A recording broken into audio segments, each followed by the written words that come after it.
Hi, this is Bill Frank reporting from the League of Women Voters Forum for the candidates for the U.S. House of Representatives, the 26th District, and I am joined by candidate Al Goldberg. Al, thank you so much for being my guest here. You have a very interesting past. You're one of the more colorful candidates up for the position.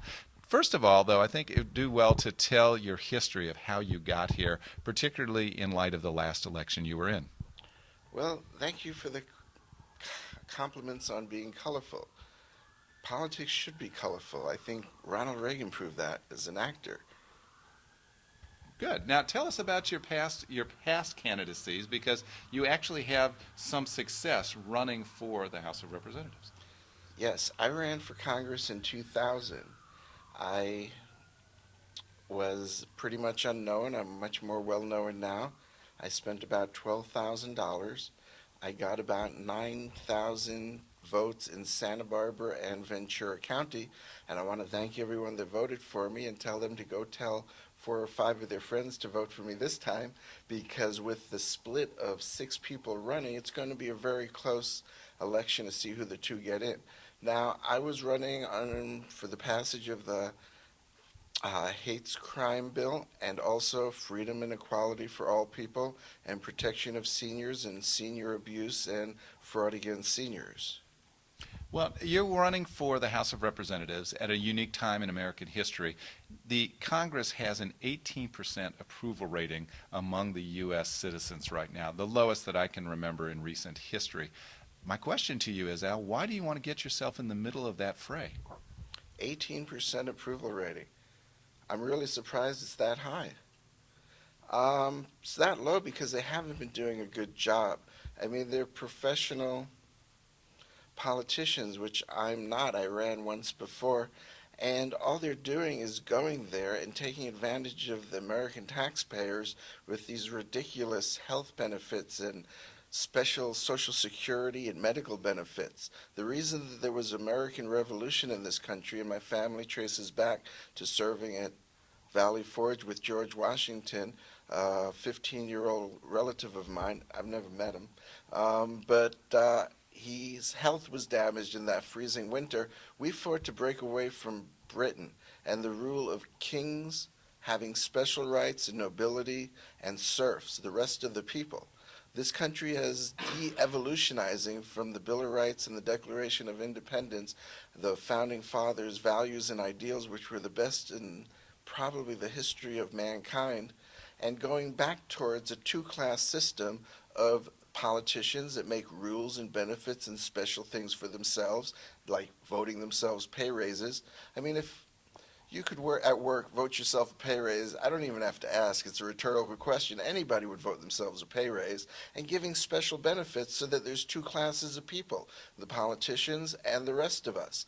That should not be the way it is. All right, well, talk to us about your platform. What's the major plank in your platform that you're running on? That's a good question.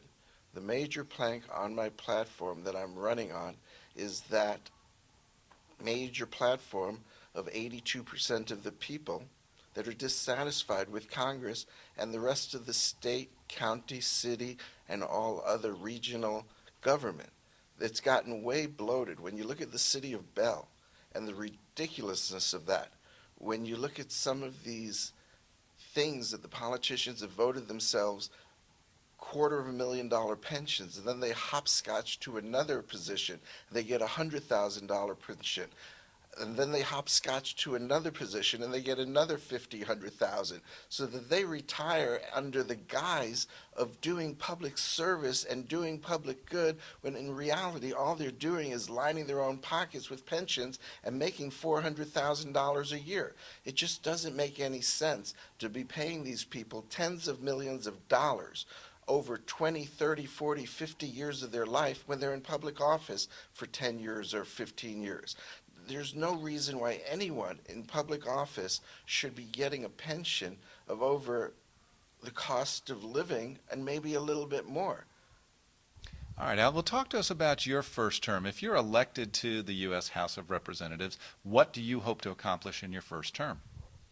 What I hope to accomplish is to bring equalization back to the rules and law. It would be great if we could spend 20 to 25% of each congressional term instead of all of these guys going out and making these ridiculous laws, these ridiculous fees, and these ridiculous user taxes so that they can go back to their constituents and say, I made this law, this law, this law, and it doesn't make any sense. If Congress could spend 20 to 25% of their term consolidating the government, reducing some of these departments, reducing spending, and getting the bureaucracy back into line, which they thrive on.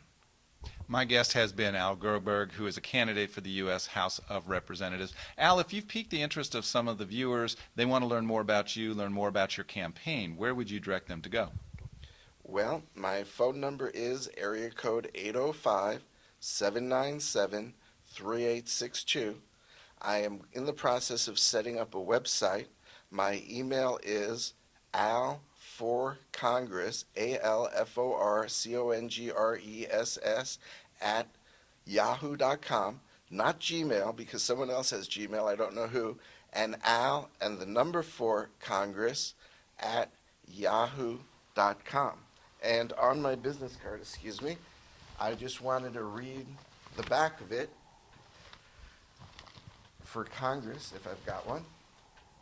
Congress shall make no law that applies only to the senators and representatives that does not apply equally to the citizens of the United States.